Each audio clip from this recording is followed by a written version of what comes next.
tushunmadim.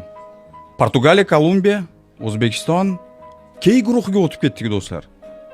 Key guruhiga Cristiano Ronaldo bilan o'ynaymiz, Kolumbiya bilan.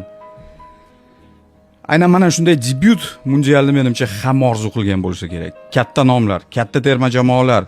Wow!